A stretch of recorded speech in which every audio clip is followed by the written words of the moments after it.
Bonjour les amis, j'espère que vous allez bien, que vous êtes en forme. Alors c'est la dernière journée de 2020 les amis, dernière journée de 2020.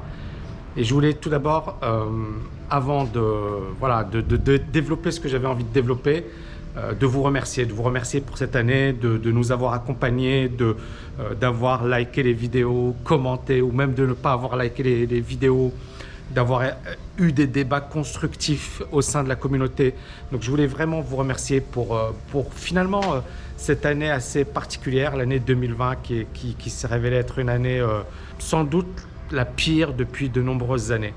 Mais c'était également une année pour nous, je pense au niveau de la TKL, une année charnière parce que ça a été un déclic sur le fait qu'il fallait qu'on aille encore plus vite et qu'on accélère. Je pense qu'aujourd'hui, les choses sont claires, c'est-à-dire que les États sont en grande difficulté, la situation économique est assez délicate, c'est le moins que l'on puisse dire, et beaucoup de gens sont totalement perdus, ils ne savent pas ce qui va se passer pour leur retraite, pour leur avenir, etc. Et je pense que notre positionnement, c'était de se dire, ok, qu'est-ce qu'on peut faire pour apporter de la valeur? Et je tiens à m'excuser si parfois je parais assez sec ou assez froid, même avec certains de mes étudiants, je le suis.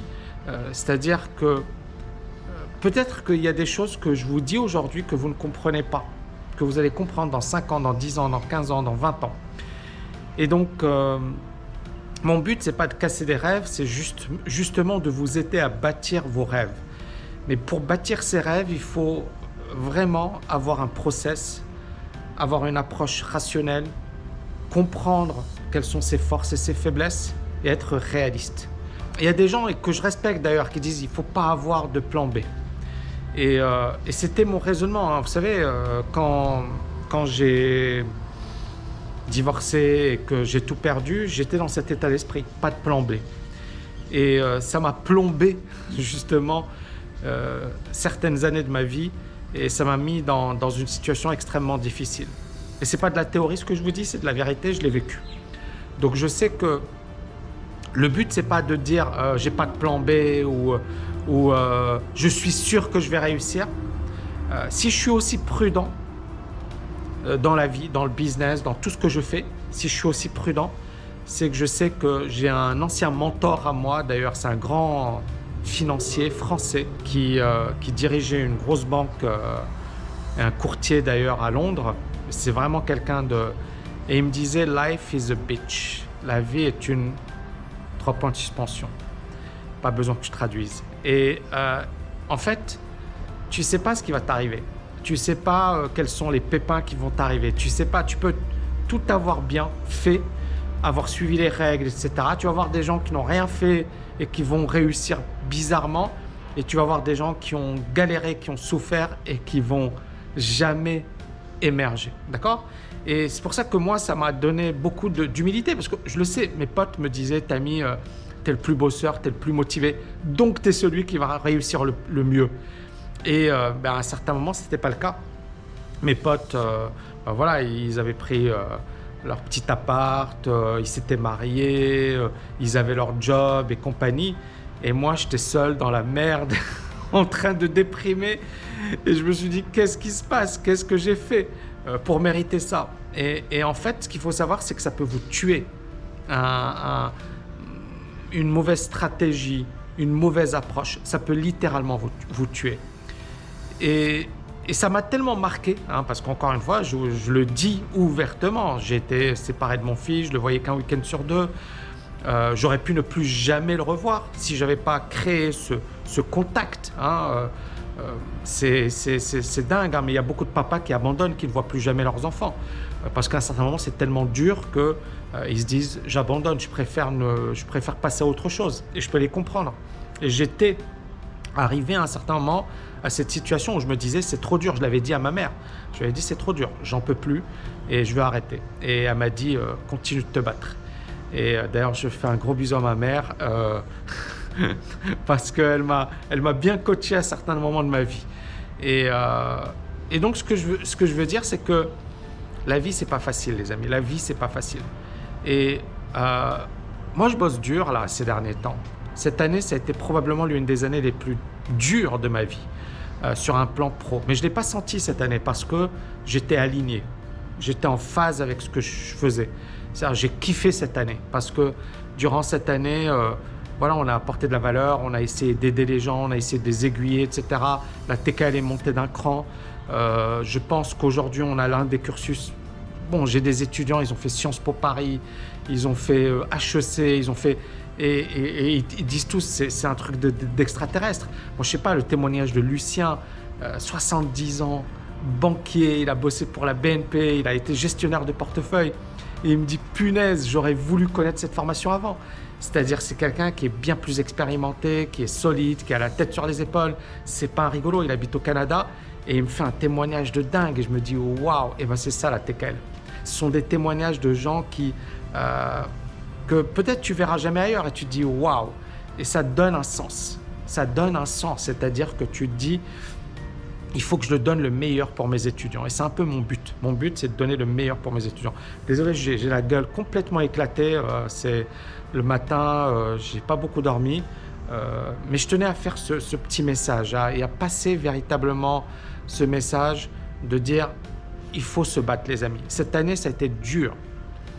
J'ai eu plein d'échecs cette année. C'est-à-dire, on voit les résultats, on se dit, wow, c'est super. Non, non, non. J'ai eu plein de galères, plein de merde, plein d'insultes, plein de haters, plein de tout ce que vous voulez. Cette année, ça a été dur. Ça a été probablement l'une des années les plus dures depuis que j'ai démarré la TKL. Ça a été également une année où j'ai bâti je ne sais combien de cours, les vidéos YouTube, on a publié quasiment tout. En fait, c'était une année de dingue. Moi, ça m'a rappelé l'agrégation, quoi. Ça m'a rappelé, genre, j'étais focus, genre, je me réveille, je bosse, je dors. Et pourquoi? Pourquoi, justement? Mais parce que, effectivement, c'est un truc qui me tient vraiment à cœur. C'est un truc, je ne sais pas comment vous l'expliquer, mais j'ai pas envie que les gens revivent ce que j'ai vécu. Voilà. Et j'ai envie d'apporter ma valeur de cette manière. C'est pour ça qu'on est en train de bosser sur un robot advisor pour permettre à nos étudiants d'investir intelligemment.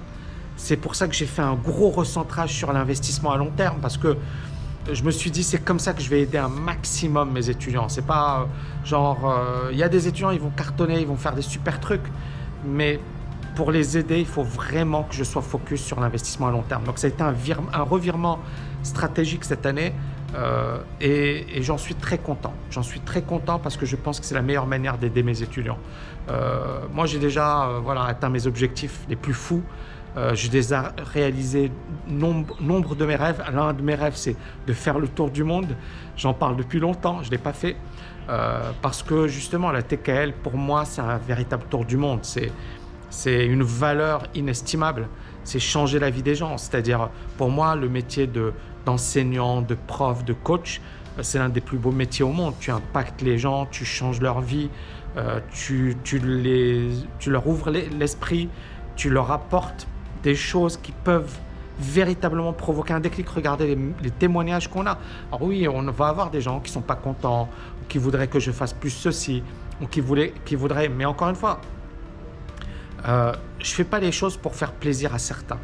Je fais des choses parce que je considère que ces choses-là sont importantes, que ces choses-là peuvent changer la vie des gens, que ces choses-là ont réellement la capacité de provoquer des déclics. Donc quand je me focalise sur quelque chose, j'essaie de me focaliser sur les bonnes choses. Vous savez, faire plaisir à tout le monde, c'est faire plaisir à personne. Et je sais que sur ma chaîne YouTube, il y en a qui voudraient que je parle de ceci. Mais non, il y en a d'autres qui voudraient que je parle d'une autre thématique. Et en fait, ce qui est marrant, c'est que de toutes les manières, quoi que tu fasses, les gens ne seront jamais contents. Il y aura toujours des gens qui vont... Je ne sais pas moi...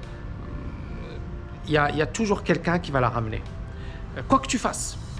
Mais à un certain moment, tu t'en fiches. Est-ce que tu es aligné avec toi-même? Est-ce que ce que tu fais change la vie des gens? Pour moi, c'est aussi simple que ça. Est-ce que ce que tu fais change la vie des gens? Une fois que tu es aligné avec ça, même si les personnes ne comprennent pas que ce que tu fais est important à court terme, elles le comprendront dans 5 ans, dans 10 ans. Bien sûr, tu auras toujours la frustration de te dire cette personne, elle m'en a parlé, ou elle m'a dit des choses qui sont pas sympas, etc. Ok, très bien, mais ça c'est de l'ego. On s'en fiche. C'est est-ce que ce que je fais aujourd'hui change la vie des gens et apporte de la valeur? C'est ça le plus important. Et c'est ça mon gros focus. Et si aujourd'hui, tout à l'heure, on va avoir une réunion, on est le 31 décembre les amis, on va avoir une réunion de groupe avec des partenaires à Singapour pour tout ce qui est justement l'application, l'application d'investissement de la TKL. Est-ce qu'il y a beaucoup de gens le 31 décembre, ils sont là à fond. Hier, je me suis endormi à 1h30 du mat. J'ai eu une réunion avec Stéphane, j'ai eu une réunion avec des membres de ma team, avec Alexandre.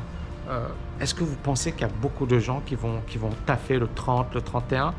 Voilà, mais si ce n'était pas une mission, j'aurais pas fait. Encore une fois, je n'ai plus besoin de gagner ma vie depuis très très longtemps. Et si je bosse aussi dur, c'est parce que je suis convaincu que ça peut littéralement changer des vies. Donc les amis, je vous souhaite une magnifique dernière journée de 2020. Magnifique réveillon, prenez soin de vous, bonne fête. Et puis bien évidemment, n'oubliez pas d'agir. Je vous dis à bientôt. Ciao, ciao, ciao.